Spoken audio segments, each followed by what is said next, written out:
make a deliberate attempt to go and teach meditation. Teaching strangers is easy, but teaching your family members is more challenging. The more you are able to simplify the things, the great teacher you are. Speak firmly, speak confidently, and speak relaxedly. Use simple words. Don't deviate from the topic. There might be a subtle tension. That is okay. But have the confidence that everything is going to be fine.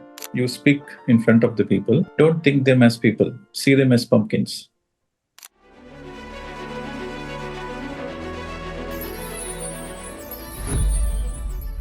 Make a deliberate attempt to go and teach meditation, whether it is nearby schools or whether it is your neighborhood or whether it is your community members or within your own family members. You have to teach meditation and spiritual science. So you have to make 3 attempts in 3 different places. So teaching 3 different areas, 3 different places. So for example, you can teach your own family members, or you can teach your neighborhood, or you can go to your workplace, you can teach your colleagues, or you can approach a nearby primary school, high school, university, college, workplace, anywhere. 3 different sets. One is an experience of teaching corporates, institutions. Another is an experience of teaching your own friends and family. Another is teaching your neighborhood, locality. Some homemakers who don't have much exposure, they cannot go out and teach. At least you can teach on the Zoom. How you are able to contact them, how you are able to introduce yourself, how confidently you are speaking, how you are convincing your own neighborhoods that you are going to teach meditation. So do your best. One of the fundamentals of being a good teacher is to be honest. Okay, so be honest in what you're doing. Teaching strangers is easy, but teaching your family members is more challenging. So when you teach your family members, it is a valid experience. If you're a business owner, you can share it to your employees. Or even in your workplace, you can share it with your colleagues. You can share it with your friends. You can share it with anybody. Whoever is slightly interested, you can share with them. Of course, when somebody is not interested, they won't listen to you. So you can discount it. You can leave it. Somebody is interested, yes, you can share it. But don't beg, please come to my class, please come to my home, I will teach. No, don't go into that pleasing way. Just share the benefits you have got, share the transformation you have got. And then if they are interested, then yes.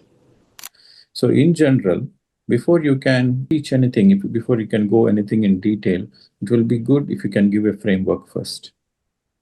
When you give a framework, the audience will have an understanding this is what we are going to discuss about. So they are mentally prepared to listen to it, absorb it. So giving an overall framework of what you are going to discuss is very important. And then when you go into the bullet points, try to be as simple as possible, right? Straight to the point with examples. Here, the greatest challenge for any teacher is to simplify the concept, right? So the more you are able to simplify the things, the great teacher you are. It doesn't matter how great topics you are speaking, how much in length you are speaking, how much knowledge you have. That is secondary. But how you are able to simplify it in the simplest possible way and you are able to deliver it, so that matters. Okay, so focus on simplicity. That is very important. Modulation is important, where you need to pause, you need to raise the tone, you need to slow down your tone. So the modulation is very important. When you are speaking, you have to connect to the emotion of it. So it is very important you connect to the audience and be totally present. It really helps when you take a deep breath, be comfortable, be calm, and you are very composed, and then you are connected to the audience. You have a eye contact with the people in front of you, and then the flow experience comes. That is the beauty of teaching. The beauty of teaching is you don't need to remember anything. You just need to be in the present moment. You need to be fully aware and you need to connect to the audience. The flow experience starts. Nobody is going to judge you, but if you allow the flow experience to happen, then you become a great teacher. See, our voice is nothing but the representation, the expression of our soul. It's not merely a sound. It is the expression of who you are. It is the expression of your soul. So when you become so comfortable within yourself, and when you're calm, and when you trust the process, some unique sound, the unique tone, the unique vibrations comes through you. And that is the beauty, where you are totally present and you're totally aware, and you feel very comfortable. You trust in the process, you trust in yourself. See, the trust is a very, very important factor. There are two trust on two levels: trust in yourself and trust in the whole process. Something nice is going to come out. So you should always be in a let it come through me kind of consciousness. I am not speaking, let the words come through me. So when you allow that, okay, let the words come through me.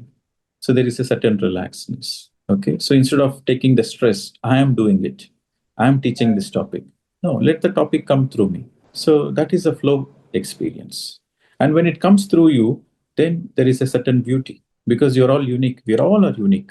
And there is a certain beauty in it, because when it comes through us, then we have our own unique examples. We have our own unique way of expression. And then it becomes naturally beautiful. Okay. When there is modulation, you use your voice to energize the audience. When you're speaking, the audience should feel like, wow, I need to listen. There is something I can learn from it. You're able to get the audience attention only when you modulate your voice. Okay. So monotonously, when you speak, then the people's attention span is very less. So they are not able to absorb it. Or even if they listen, they don't absorb it deeply. So any monotonous dialogue without modulation doesn't go deep in the heart.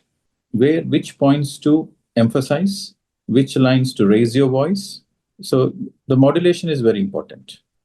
The concept is there, but modulation needs to be added. That is very important to be a great teacher. Modulation is very, very important. The most important thing, the basic thing is be confident. Be confident, trust the process, be happy, be calm, be composed, and be clear.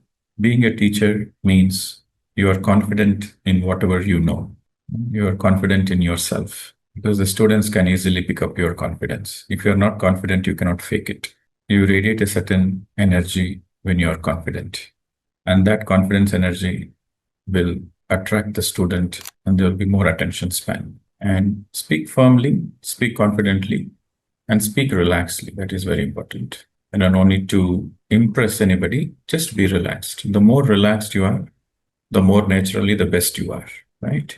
Again, take the support of the breath, take a deep breath, relax, and speak in a very friendly manner. It is very simple to complicate things, but it is very difficult to keep the things simple. It is very difficult to keep the things simple. It's very easy to complicate the things. It applies the same in our life. It's very difficult to live a simple life. Very challenging to live a simple life. Very difficult to live a simple life. And very, very easy to complicate our life. Very easy to live a complicated life. So as a teacher, your job is to simplify the things. A great teacher is the one who simplifies the things. And for the people who are not confident, they are conscious about speaking in front of the people, they have a certain stage fear, or speaking in front of a big crowd, then what you can do is you can write down as bullet points, 1, 2, 3, 4. So these are the points I'm going to speak. So that also helps. Writing down before you speak helps to bring your confidence. But one of the most important aspects to remember is when you are a teacher, you should not use when you're speaking. You should speak straight, crystal clear. You should be mindful of your words, and you can take pauses. In fact, the pauses are very important. So it's an art when to take pause, when to stress your point, and how much you speak doesn't matter. How you speak matters. So this is a very important point you all have to remember. How much you speak doesn't matter. How you speak matters. And also, you have to understand. So, you don't need to complete as much as possible. So, how you speak, even if you speak few points, how you are speaking those few points with certain examples, that really matters. Okay, so don't be in a rush to complete all the points. So, how you speak, how you deliver. The art of teaching is you manage the things. How do you manage? So, what is more important is how do you handle it? Even though you are going through panic, you're not supposed to say it. You know, you should manage it with a smile. The challenging moments, again, it's an art. And also, another point is when in today's age, don't think you're teaching kindergarten. Okay, you will be teaching adults. And even if you're teaching children, when you call them dear friends, they'll be very happy. Okay, so you should be in the Maitreya consciousness, right? So address everybody as friends and then start the conversation. And it is also important you quote examples. The more you give examples, the better teacher you are. Because anybody can give a textbook definition. But if you're able to give your own unique definition in simple words with certain simple basic examples, or you can use punch dialogues as well. Intention is it should reach out to the people. For example, a punch dialogue would be in meditation lock your fingers, lock your eyes to unlock your soul potential. Lock your eyes to unlock your soul potential. So, something like that, which is very unique, which captures the people's attention. While you are speaking, you also focus on the content. So speak clearly, speak straight to the point, and use simple words. Don't deviate from the topic. If you deviate from the topic, then people lose the focus. So it is very important you stick to the line, you stick to the content. As a teacher, it is very important. If you are seeing a book and reading out, the impact is not much. Okay. But if you are speaking it without reading a book, so that means the information is coming through you, through your memory, through your understanding of that. So then it has a very clear impact. It has a very positive and powerful impact. Just look into the eyes of the audience and then speak. So in general, my dear friends, it is very important to have an eye contact. Even though you're looking into your screen, just have an eye contact with the participants. And that makes a lot of difference. As a teacher, if you are training for a teacher, you have to be as casual as possible in your attitude. You speak in front of the people. Don't think them as people. See them as pumpkins. In your head, you think, okay, my dear pumpkins. And then you start your speech because the pumpkins are not going to react. The pumpkins are not going to judge. So this is how you overcome. On the stage, don't speak it out loud. But in your mind, you think that all are pumpkins. Nobody is going to judge me. So with that relaxed attitude, you can perform well. So when there is nobody to judge you, nobody to see you, nobody to give marks to you, then you are your natural best. See, the technique, the art of teaching is when you don't remember certain things. So that is the moment you need to give a pause. So it naturally blends with your teaching. Okay. So instead of using a, u, a, that means you are explicitly expressing that the words are not flowing. But rather you give a pause, right? So when you give a pause and then speak the words, so it adds value to your teaching. Getting too casual is also not a sign of a good teaching skill. Be attentive, be conscious, and see, as a teacher, it is very important you are aware of the energies of the people around. You are aware of the energies around. So your job is to make sure that they are not getting bored. Your job is to make sure that you are getting their attention. So one of the primary challenges of any teacher is to get the attention of the audience. So if you become little casual, you lose the audience attention. You have to make sure that you get their attention at the same time. How you get the attention is by sticking onto the points, and giving proper timing and speaking something very interesting. Like examples are always good. Whenever you use examples, you get the audience attention.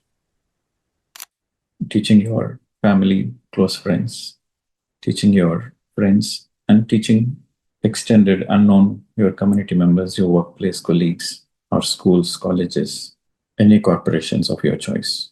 So in the teaching attempt, you might need to write certain mails, get appointments, get permissions to teach in their schools and institutions.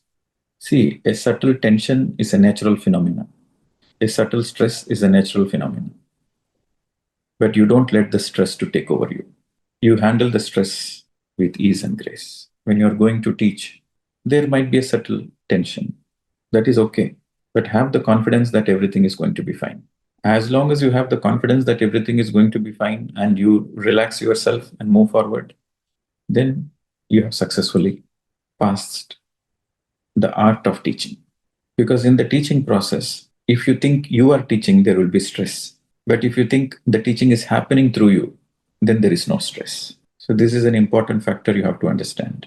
The teaching will happen through you when you are relaxed and calm. That is when you will notice the beautiful flow coming through you. A subtle grace, subtle dynamism will come through you. If you think you are doing it, you feel stressful because this is God's work. God's work, if you think you are doing it, you feel stressed. But you know that this is God's work, it is happening through me. All I have to make sure is I'm honest, I'm authentic, and I'm surrendered to the bigger mission. As long as you have that attitude of surrender, you surrender to your own higher self, then there is no stress. You are doing it for your own betterment. You are doing it for your own growth. When you understand this, that you are doing it for your own growth, then there is no stress. You don't need to do 100%. Even if you're doing only 50%, do it with ease and grace. You try your best. That's all matters. Are you doing your best? That matters. So the point to underline is do your best and leave the rest. When you do your best and leave the rest, then there is no stress. This should be your life mantra. Do your best and leave the rest. When you do your best and leave the rest, there is no place for stress. There is no place for pressure because you're going to go and teach in some organizations or you're going to teach with your friends, known people, unknown people, you will be going and teaching. So if they ask questions, you need to handle it in the right way. As a teacher, you should handle the questions in the right way. And while you're answering it, speak straight to the point. Don't go round and round. First, you give the answer in one word, and then you try to elaborate it.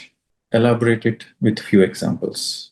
Your example should make the topic more simpler and easier. Your example should make the understanding simpler. You should not give examples which complicate it. So when you're answering the question, you should never use the word, this is what I feel, this is what I know, this is what I think. This kind of word should never come from your mouth if you are a teacher. Whatever you speak with conviction. You speak with clarity and you speak with conviction. If you are not sure about something, then don't say. But whatever you speak, you should speak with conviction.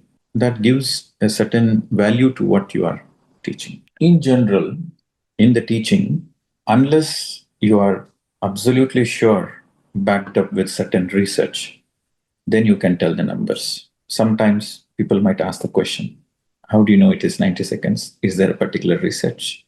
So the best way is if you don't have a solid backup, the best way is to generalize it. Instead of saying 90 seconds, you can say take some time. So that's the best way to deal with that situation. So don't commit for numbers unless you're absolutely sure about it. So go with ease and grace with all your practices and consolidate it. It is very important you consolidate your practices. Thank you. Namaste to all.